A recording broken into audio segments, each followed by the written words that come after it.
Welcome to Friday Friends, RI Elder Info's weekly look at the organizations and individuals providing resources for Rhode Island seniors, caregivers, and professionals.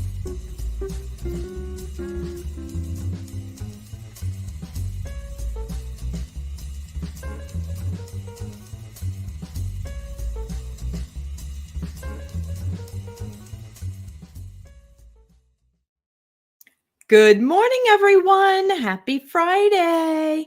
It's 9 a.m. on Friday, and you know what this is. This is Friday Friends from RI Elder Info, where every Friday we bring people and organizations on so you can get the information and resources that you or someone you know needs to know about.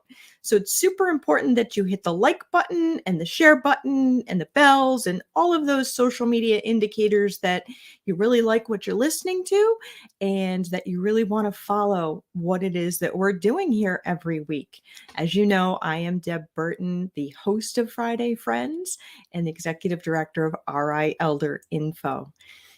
And as I'm sure you've heard me say in other weeks, we are a 501c3 nonprofit, and we would not be able to bring you Friday Friends without the support of our very generous sponsors and donors. So I'd like to give a big thank you to Aetna and to United Health and to Oak Street Health and to Neighborhood Health, as well as 321 Media, who is what makes this look good and sound good, as well as England Studios. They are the web design team for rielderinfo.com. So super grateful to all of those sponsors, as well as the individual donors who really help support us in our day-to-day work. Big thank you. So today, I would like to welcome Carolyn Ganges from the Village Common of RI. Hi, Caroline. Hi, everybody. How are you today? I'm doing good. I'm so happy to be here with you. Yes, so you probably caught I stumbled a little because it used to be called the Providence Village, and the name has changed now to the Village Common RI. What is the village, and why has it changed from just Providence to all of Rhode Island? Sure. So we did start with a Providence Village. And what I'll say first is that the Village movement is all about volunteers helping older adults to age in their own home. And through anything a volunteer can do, such as changing ceiling light bulbs, driving to medical appointments, doing walks and educational events, anything that can help an older adult feel safe and secure in their own home and grow older within their own community. Anything that a volunteer can do, we try and assist our members with. So we started with a Providence Village back in 2015, and pretty quickly they realized that in order to become sustainable, they wanted to create a whole bunch of villages throughout Rhode Island so that every older adult eventually in Rhode Island can access a village, can access their volunteers to help them age in their community. And so they developed the Village Common of Rhode Island so that they could allow other communities to join in. So we did that in 2018. And since 2018, we've been the Village Common of Rhode Island. We now have villages in Providence, Barrington, Westerly, and Edgewood. And soon we're able to welcome villages in Burrillville and in Gloucester. We're excited about them joining in our network. That is amazing. And for it to transition in 2018, just before the pandemic, did you see during the pandemic an increased interest in the village model to have people be able to volunteer for people as well as to receive volunteer services? Did you see any kind of changes in that since the pandemic?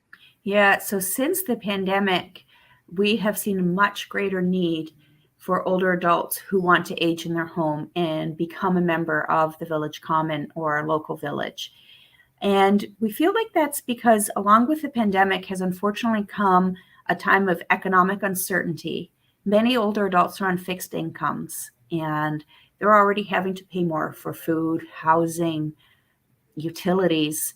And it makes it more difficult for them to then have ability to pay for other things, like having someone come to the home to do minor home repairs, or an Uber or a Lyft to get to an appointment becomes cost prohibitive for many older adults. Joining a village lessens the cost of those requirements and still allows that older adult to age in their own home and in their own community. So we've definitely seen an uptake in the need for older adults to have access to a village. And is there a fee involved? There is. So we're a membership organization, and our dues are based on a pay what you can model. So we don't do any means testing, and we have suggested amounts per month of 40, 25, or 10, Okay. or a blank space to write what you can pay for your dues. Okay. And so is it subsidized with grant funding? Are they paying the Exactly. person who comes to take them to the doctor? How does that work? So the member would pay the Village Common their dues. It's an annual membership. And once they've paid their annual membership, they have no more costs associated with us. So they never pay their volunteer, they never pay for any events or anything like that. And so how do we ensure that we survive as a nonprofit? Just like RI Elder Info, we're a 501c3. We accept donations. We have corporate donations and also grants. So that's how we ensure that we stay fiscally solvent as a nonprofit and ensure that the dues are at a reasonable rate for anyone who'd like to join. And are you able to share what those rates are, or is that something that kind of is dictated more by the community, or No, does it so kind of again, change? Yeah, so we have on our membership application suggested amounts per month of $40, $25, or $10, or there's a blank space to write what they can pay, what they can afford. Oh, okay. And there's Okay. no means testing at all done. And so a volunteer who is a membership ambassador would help the prospective member complete the application and choose the dues level that the member wishes to pay. Okay. And that's every month. Every month they can pay annually, they can pay biannually, and there's different ways to pay: check, credit card, bank withdrawal. We try to make it as simple as possible. We also have a PayPal link on our website that many prefer to pay dues or donations through that way. It just makes it a click and an easier way to do it for them. Yep. And is there a cap on how many, say, volunteer hours that you can receive per month? No, there's no cap at all. So long as we have the volunteer available to assist that member, the member can call and request what they need. Now, the one thing I would say is that we're not a substitute for a daily commute to work or something like that. Our drivers typically are there to help get the member to a medical appointment, to a hair appointment, to the grocery store, the library, wherever they need to be within their community. Our drivers are there to help out. Sometimes the volunteers the member will ask for the volunteer to come in to change a ceiling light bulb. Like I said, smoke detector batteries are a big thing. AC units in and out of windows, large pots of plants in the fall that they want to put somewhere else.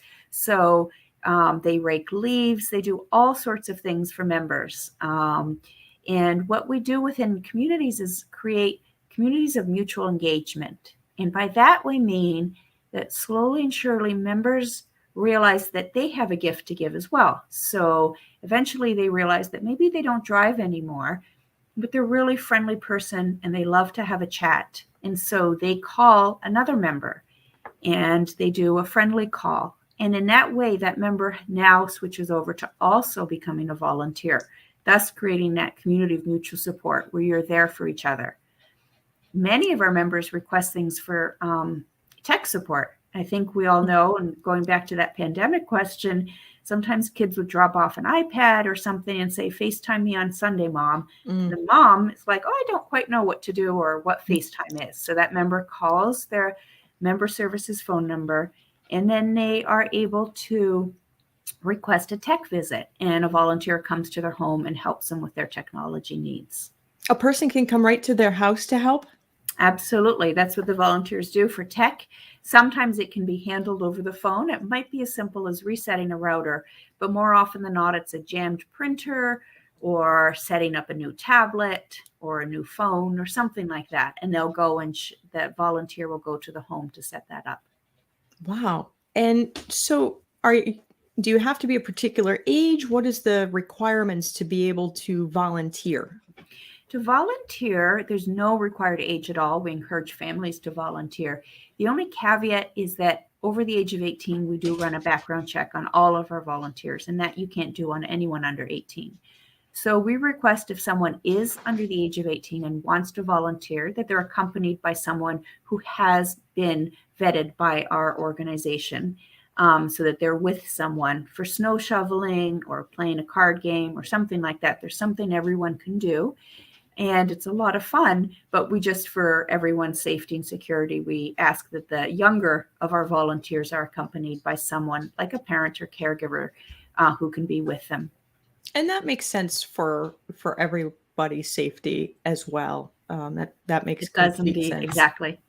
Do you have to be a certain age to become a member of the Village Common? Nope, there's no age requirement. Typically, our members are older adults, but we do have younger adults as well who might need some assistance with transportation or other types of supports that our volunteers can provide.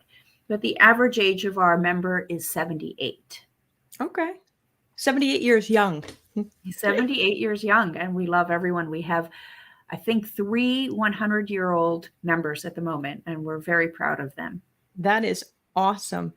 And do you have someone who is, say, coordinating the services of the volunteers so that maybe no one can get taken advantage of, or maybe they're asking for a volunteer to come in and say change a light switch versus a light bulb, which you really should have an electrician for. Do you have someone who kind of like moderates those kinds of requests? Absolutely. And of course, they're volunteers as a volunteer-driven organization. So we have a team of volunteers we call service coordinators, and they are the ones who answer the phone number that members call. All members call the same number of 401-441-5240 when they need a service. There's a volunteer who answers the phone, and they then arrange it through the background operating system that we have to contact the volunteers. Now, we always encourage, and we ask our volunteers to encourage our members to call that phone number. And that was the 441-5240? Yep, 401-441-5240. Okay. And what that does is it allows our volunteers to say no, quite frankly. Everyone's lives are busy, and we always say it takes a village to run a village. Sometimes you may be busy with your own family. Sometimes you may be busy with your work or going on vacation, or you just need a break from volunteering. By ensuring that the members call this number for all of their needs, then the volunteer, it's never on one person. Each village has numerous volunteers. And what happens is that it's a simple process of all of the volunteers, for example, who signed up for tech support, or all of the volunteers who signed up to be a driver would receive the email with the request. And all they have to do is say yes or no. So it's flexible, it's simple, and the volunteers can easily say no if they wish to an event request or a service request, because they know that there's another volunteer within their village who can say yes. And so there's we discourage members, as you said, from contacting volunteers themselves, and the volunteers are trained to instead ask them to call 401-441-5240 to put in a request. That is awesome. Since I have been aware of this movement, it just seems like the direction that we as a society really, really need to move in. We all have gifts that we can share with someone else across the age spectrum. So if you're, the college kid, you have something to share with the 100-year-old, and the 100-year-old has something to share with the college kid. So I love the concept of the Village Common, and I'm really excited to hear that it is growing and growing quickly. I mean, as a 7-year-old program that involves a lot of volunteers and coordination, that's huge. You mentioned that you're a nonprofit. Is that a 501c3 nonprofit? Exactly. We're a 501c3 nonprofit. And the way we're set up is that the Village Common of Rhode Island, what we call is a hub. Mm-hmm. And the villages around us, Barrington, Providence, Edgewood, Westerly, and soon Burrillville, Gloucester, and we hope other communities, are the spokes around the hub. So the hub completes and does all the paperwork for the 501c3. We ensure that our volunteers are covered by liability insurance. We help with training. We help with background checks. So that is all done at the hub. That allows the spokes or the individual villages to focus on their members and on their volunteers, such that every village looks a little different from the other. They're able to be unique to their community. They're able to do events or have special needs of their members that maybe another village doesn't do. But each village within our network in Rhode Island are all aimed with the same mission of helping older adults to age in their home. That's amazing. And do you have any special programs coming up for caregivers? I know that there's that you offer the caregiver support group. I think that's every Monday. Yes. How do people find out about these programs? Where do they sign up? Do you offer programs to people to participate in, even if they're not village members? Great questions, Deb. So yes, our website is at the bottom here, villagecommonri.org. You navigate to the calendar. You'll see we offer many programs and events. But what Deb was referring to are our caregiver support groups. Those are on Mondays. If you click the event, there's a register now link in the right-hand column, and that will help you receive, they're done virtually, so that would allow you to receive the Zoom link. But what we're excited about offering on Wednesday, Feb 15th at noon is a hybrid event on caregiving and Parkinson's disease. And so that is our an exciting thing for us to offer, hybrid event. So people can join in if they wish via Zoom, or they can attend here at 245 Waterman Street and attend in person the event. And it's going to be put on by Dr. Patricia Gifford, a retired gerontologist and a caregiver of her husband who has Parkinson's disease. So we're excited about this event, and we're thrilled that she's able to do this for us. And it's a really important topic. To answer Deb's other question, no, you do not need to be a member to attend these events. We want to ensure that everyone across Rhode Island can access important things like caregiver support, walking groups, film club. You'll see that there's a variety of events and programs. We also love to post events and programs for partners as well. So you'll see on there that sometimes they're for outside organizations that we feel like our population might benefit from taking part in. That is awesome. So with all the wonderful work you do, if people watching wanted to support the work, how do they do that? Do you need more volunteers? Do you need cash donations? Do you need things? How can people support the work that you're doing? That's a lovely question. Thank you, Deb. So we always appreciate volunteers hopping on and joining in. You can be from anywhere in Rhode Island and volunteer in so many ways. Maybe you enjoy driving. Maybe you enjoy sitting on a committee. Maybe you enjoy making friendly calls to older adults and having them have that sense that they're part of a community. So volunteering is a great way to give back. And you can go back to our website, and there's a volunteering tab that you would navigate to, and that tells you how to contact us and then how to become a volunteer.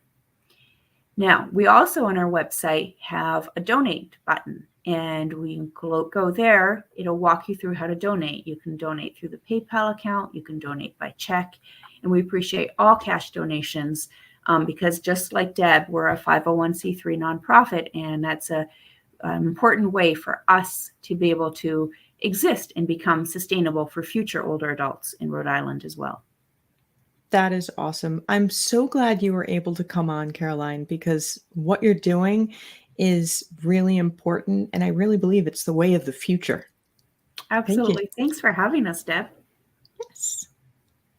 This has been wonderful. I really appreciate it. So again, folks, that number was 401-441-5240, and it's the villagecommonri.org.